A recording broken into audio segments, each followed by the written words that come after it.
Hello everyone, welcome to Learn with Yasmin. আজি ভিডিঅ'ত আমি চাম ক্লাছ 11ৰ বায়োলজিৰ চেপ্টাৰ 4 প্ৰাণী ৰাজ্য।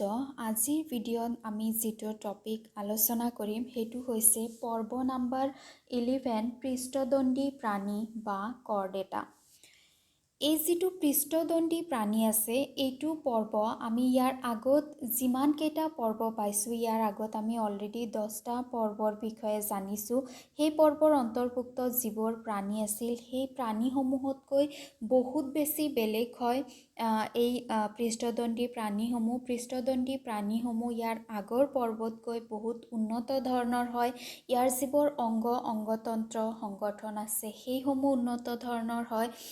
সো আমি পৃষ্ঠদণ্ডী প্ৰাণীসমূহৰ প্ৰথমতে আমি চাম এনেকুৱা কি ইউনিকনেছ আছে পৃষ্ঠদণ্ডী প্ৰাণীসমূহৰ যাৰ কাৰণে ইয়াক কি কৰা হৈছে এটা বেলেগ পৰ্বত অন্তৰ্ভুক্ত কৰা হৈছে।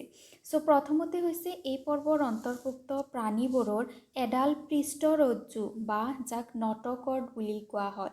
সো এডাল কি আছে ইহঁতৰ পৃষ্ঠৰজ্জু আছে, তাৰমানে ৰডৰ দৰে এটা গঠন আছে শৰীৰত যিয়ে শৰীৰটোক এটা ছাপোৰ্ট দিয়ে। এইটো চোৱা এটা পৃষ্ঠদণ্ড, এইটো এটা পৃষ্ঠদণ্ডী প্ৰাণী। এইটো এনেকুৱা ৰডৰ দৰে এটা অংশ থাকে যাক কি কোৱা হয় পৃষ্ঠদণ্ড বুলি কোৱা হয়। যিটো ইয়াৰ আগত আমি যিবোৰ প্ৰাণী পঢ়িছোঁ ৰন্ধ্ৰীপদ্যী প্ৰাণী, কোমলদেহী প্ৰাণী, সন্ধিপদ্যী প্ৰাণী সেইবোৰ প্ৰাণীত কিন্তু এইটো নাছিল। এডাল পৃষ্ঠীয় ফপলা স্নায়ুৰজ্জ আৰু যুগ্মীয় গ্ৰহণী ফুলৰন্ধ্ৰ থাকে। ইয়াৰ লগতে এই প্ৰাণীসমূহৰ কিছুমান স্নায়ু ৰজ্জু থাকে। এইবোৰ হৈছে স্নায়ু ৰজ্জু, সেই পৃষ্ঠৰজ্জুৰ দৰে দীঘল স্নায়ু ৰজ্জু থাকে আৰু কিছুমান ফুলৰন্ধ্ৰ থাকে। এনেকুৱা শৰীৰত কিছুমান ৰন্ধ্ৰ থাকে যাক ফুলৰন্ধ্ৰ বুলি কোৱা হয়। এই ফুলৰন্ধ্ৰসমূহে প্ৰাণীটোক শ্বসনত সহায় কৰে। সো এইটো হৈছে কি এই পৃষ্ঠদণ্ডী প্ৰাণীসমূহৰ ইউনিকনেছ। এই পৃষ্ঠদণ্ডী প্ৰাণীসমূহৰ শৰীৰ বহুত জটিল হয়। প্ৰাণীবোৰ দ্বিপাৰ্শ্বীয়ভাৱে সমমিত, অৰ্থাৎ শৰীৰটোক সোঁ আৰু বাওঁ দুটা ভাগত আমি ভাগ কৰিব পাৰোঁ। ত্ৰিকোষস্তৰীয় শৰীৰত 3টা কোষৰ স্তৰ থাকে, বহিস্থক, মধ্যস্থক আৰু অন্তস্থক। শৰীৰত গুহিকা থাকে য'ত স্পষ্ট অংগতন্ত্ৰৰ সংগঠন থাকে আৰু এই প্ৰাণীসমূহৰ যিবোৰ অংগতন্ত্ৰ থাকে সেইবোৰ বহুত উন্নত ধৰণৰ হয়। অংগতন্ত্ৰসমূহ বহুত উন্নত ধৰণৰ হয়। ইহঁতৰ দেহৰ পশ্চাৎ ভাগত পায়ুপুচ্ছ থাকে আৰু সংবহন তন্ত্ৰ ৰুদ্ধ প্ৰকৃতিৰ। তাৰমানে কি হয় পায়ুপুচ্ছ মানে কি ইয়াৰ আগৰ যিবোৰ আমি প্ৰাণী পাইছিলোঁ সিহঁতৰ লাষ্টত যিটো অংশ থাকে সেইটো আছিল কি পায়ুৰ যিটো বিন্দা সেইটো আছিল লাষ্টত। কিন্তু পৃষ্ঠদণ্ডী প্ৰাণীসমূহৰ পায়ুৰ পিছতো এটা অংশ থাকে, সেইটো হৈছে পুচ্ছ বা নেজ।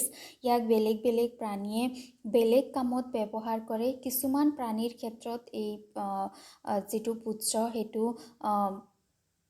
এটা সময়ৰ পিছত বিকাশ হোৱাৰ পিছত সেইটো নোহোৱা হৈ যায়। এম্ব্ৰায়নিক ষ্টেজত ভ্ৰূণীয় স্তৰত পুচ্ছ থাকে কিন্তু পিছত নোহোৱা হৈ যায়, যেনেকুৱা মানুহৰ। তাৰপিছত বেলেগ প্ৰাণী যিবোৰে এই পুচ্ছ ব্যৱহাৰ কৰে, যেনেকুৱা যিবোৰ জলচৰ প্ৰাণী আছে, জলচৰ প্ৰাণীসমূহে সাঁতোৰাৰ কাৰণে পুচ্ছ ব্যৱহাৰ কৰে। তাৰপিছত স্থলচৰ প্ৰাণীসমূহে বিভিন্ন ধৰণৰ ইংগিত দিয়াৰ কাৰণে, তোমালোকে লেজাৰ্ডবোৰক দেখিছা সিহঁতে নেজটো লৰাই থাকে, সেইটো নেজ লৰাই সিহঁতে কিবা ইংগিত দিয়ে। হয়তো কোনোবা চিকাৰী ওচৰত আছে নেকি সেইটো ইংগিত দিব পাৰে ইয়াৰ লগৰ যিবোৰ লেজাৰ্ড আছে, বা পৰিৱেশ কেনেকুৱা, বতৰ কেনেকুৱা, কিবা এটা সিহঁতে ইংগিত দিয়ে। সো নেজটো বেলেগ বেলেগ প্ৰাণীয়ে বেলেগ বেলেগ কামত ব্যৱহাৰ কৰে। ইহঁতৰ যিটো সংবহন তন্ত্ৰ আছে, তেজ চলাচল কৰা তন্ত্ৰ আছে, সেইটো কি হয় ৰুদ্ধ প্ৰকৃতিৰ হয়। ৰুদ্ধ প্ৰকৃতিৰ তাৰমানে উন্নত প্ৰকৃতিৰ হয়। ইহঁতৰ ব্লাড ভেছেল থাকে। ৰুদ্ধ প্ৰকৃতিৰ সংবহন তন্ত্ৰত ব্লাড ভেছেল থাকে, তাৰমানে তেজসমূহ পোনপটীয়াকৈ গৈ পেলাই শৰীৰৰ অংগসমূহত নপৰে, তাৰ কাৰণে প্ৰপাৰ ব্লাড ভেছেল থাকে। সো ইয়াতে এটা পৃষ্ঠদণ্ডী প্ৰাণীৰ ছবি দিয়া আছে। পৃষ্ঠদণ্ডী প্ৰাণীসমূহত কি কি অংশ থাকে এয়া চোৱা। এটা ৰডৰ দৰে স্নায়ু ৰজ্জু থাকে, এটা পৃষ্ঠৰজ্জু থাকে যিটো ইম্পৰ্টেণ্ট, যাৰ কাৰণে ইয়াক পৃষ্ঠদণ্ডী প্ৰাণী বুলি কোৱা হয়। ইহঁতৰ দেহত কিছুমান হোল থাকে, বিন্ধা থাকে, যাক ফুলৰন্ধ্ৰ বুলি কোৱা হয় শ্বসনৰ কাৰণে। ইয়াৰ উপৰিও ইহঁতৰ পায়ু থাকে, পিছৰ পিনে ইহঁতৰ পায়ু থাকে আৰু লগতে ইহঁতৰ নেজ এডালো থাকে। এতিয়া আমি চাম পৃষ্ঠদণ্ডী প্ৰাণীৰ শ্ৰেণী বিভাজন। পৃষ্ঠদণ্ডী প্ৰাণীৰ শ্ৰেণী বিভাজন। পৃষ্ঠদণ্ডী প্ৰাণীসমূহক কিছুমান উপপৰ্বত শ্ৰেণী বিভাজন কৰা হৈছে। পৃষ্ঠদণ্ডী হৈছে এটা পৰ্ব। এই পৰ্বটোক কিছুমান উপপৰ্বত শ্ৰেণী বিভাজন কৰা হৈছে আৰু সেই শ্ৰেণী বিভাজনৰ ভিত্তি হৈছে যে যিবোৰ পৃষ্ঠদণ্ড আছে, নাম্বাৰ 1, পৃষ্ঠদণ্ডটো কিমান সময়লৈকে থাকে, কিছু সময়ৰ পিছত নোহোৱা হৈ যায় নে গোটেই জীৱন যদি থাকে, সেই পৃষ্ঠদণ্ড বৰ্তি থকা সময়ৰ ওপৰত ভিত্তি কৰি ইয়াক শ্ৰেণী বিভাজন কৰা হয়। আৰু নাম্বাৰ 2 হৈছে পৃষ্ঠদণ্ডটো শৰীৰৰ কোনটো অংশত উপস্থিত থাকে। শৰীৰৰ কোনটো অংশত উপস্থিত থাকে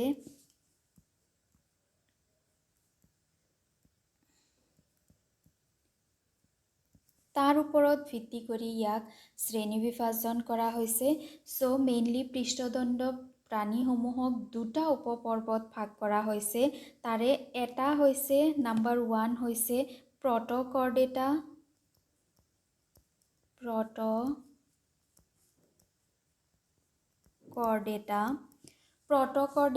আৰু নাম্বাৰ 2 হৈছে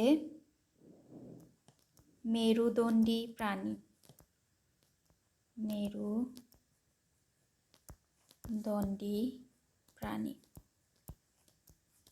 এতিয়া চোৱা, যিটো প্ৰট'কৰ্ডেটা আছে, প্ৰট'কৰ্ডেটা সমূহত যিটো পৃষ্ঠদণ্ড আছে, পৃষ্ঠদণ্ডটো শৰীৰৰ কোনটো অংশত উপস্থিত আছে তাৰ ওপৰত ভিত্তি কৰি প্ৰট'কৰ্ডেটাক আকৌ দুটা ভাগত ভাগ কৰা হয়। তাৰে এটা হৈছে ইউৰ'কৰ্ডেটা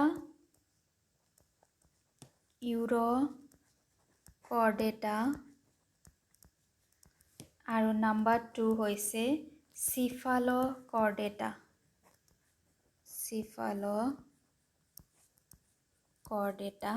আমি ইউৰ'কৰ্ডেটা, চিফাল'কৰ্ডেটা আটাইবোৰৰে বৈশিষ্ট্যসমূহ চাম। চ' এই যিটো প্ৰট'কৰ্ডেটা আছে, ইয়াক কিহৰ ওপৰত ভিত্তি কৰি দুটা ভাগত ভাগ কৰা হৈছে? ইহঁতৰ পৃষ্ঠদণ্ড শৰীৰৰ কোনটো অংশত উপস্থিত আছে তাৰ ওপৰত ভিত্তি কৰি। আৰু এই যিটো মেৰুদণ্ডী প্ৰাণী আছে, মেৰুদণ্ডী প্ৰাণীৰ ক্ষেত্ৰত কি হয়, পৃষ্ঠদণ্ডটো ভ্ৰূণীয় অৱস্থাত উপস্থিত থাকে, ভ্ৰূণ অৱস্থাত পৃষ্ঠদণ্ড থাকে। কিন্তু যেতিয়া প্ৰাণীটো বিকাশ আৰম্ভ হয়, বিকাশ আৰম্ভ হোৱাৰ পিছত যিটো পৃষ্ঠদণ্ড থাকে, পৃষ্ঠদণ্ডটো ৰিপ্লেচ হয় মেৰুদণ্ডৰ দ্বাৰা। মেৰুদণ্ড আহে আৰু পৃষ্ঠদণ্ডটো কি হৈ যায়, নোহোৱা হৈ যায়। সেইকাৰণে ইয়াক মেৰুদণ্ডী প্ৰাণী বুলি কোৱা হয়। চ' এনেদৰে পৃষ্ঠদণ্ডী প্ৰাণীসমূহক দুটা উপপৰ্বত ভাগ কৰা হৈছে। পৃষ্ঠদণ্ড কিমান সময়লৈকে থাকে আৰু শৰীৰৰ কোনটো অংশত থাকে তাৰ ওপৰত ভিত্তি কৰি প্ৰট'কৰ্ডেটা আৰু মেৰুদণ্ডী। প্ৰট'কৰ্ডেটাক আকৌ দুটা ভাগত ভাগ কৰা হৈছে, ইউৰ'কৰ্ডেটা আৰু চিফাল'কৰ্ডেটা। আৰু দুয়োটা উপভাগৰে যিটো পৃষ্ঠদণ্ড আছে সেইটো বেলেগ বেলেগ ঠাইত থাকে।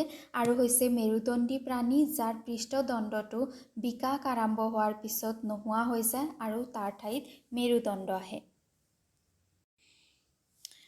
পৃষ্ঠদণ্ডী প্ৰাণীক তিনিটা উপপৰ্বত ভাগ কৰা হৈছে। ইউৰ'কৰ্ডেটা বা টিউনকৰ্ডেটা বুলিও ইয়াক কোৱা হয়, টিউনিকেটা বুলিও কোৱা হয়, চিফাল'কৰ্ডেটা আৰু মেৰুদণ্ডী প্ৰাণী। একেটা হৈছে মূল ইহঁতৰ ভাগ। ইউৰ'কৰ্ডেটা আৰু চিফাল'কৰ্ডেটা হৈছে প্ৰট'কৰ্ডেটাৰ অন্তৰ্ভুক্ত।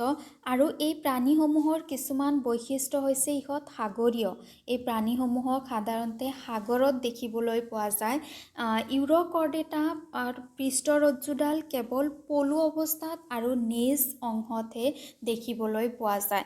যেতিয়া পলু অৱস্থা শেষ হৈ যায় তেতিয়া পৃষ্ঠৰজ্জুডাল লাহে লাহে নোহোৱা হৈ যায় আৰু পৃষ্ঠৰজ্জুডাল ইহঁতৰ যিটো নেজ অংশ থাকে, পায়ুৰ পিছৰ যিটো নেজ অংশ থাকে তাতে পৃষ্ঠৰজ্জু থাকে। সেইকাৰণে কোৱা হৈছে যে ইহঁতক পৃষ্ঠৰজ্জু কোনটো অংশত থাকে তাৰ ওপৰত ভিত্তি কৰি বিভক্ত কৰা হৈছে। চ' ইউৰ'কৰ্ডেটাৰ ক্ষেত্ৰত পৃষ্ঠৰজ্জুডাল নেজ অংশত থাকে আৰু এই যিটো ইউৰ'কৰ্ডেটা আছে, ইউৰ'কৰ্ডেটাৰ বেছিভাগ প্ৰজাতি এতিয়ালৈকে লুপ্ত হৈ গৈছে, কিছুমান প্ৰজাতিহে দেখিবলৈ পোৱা যায়।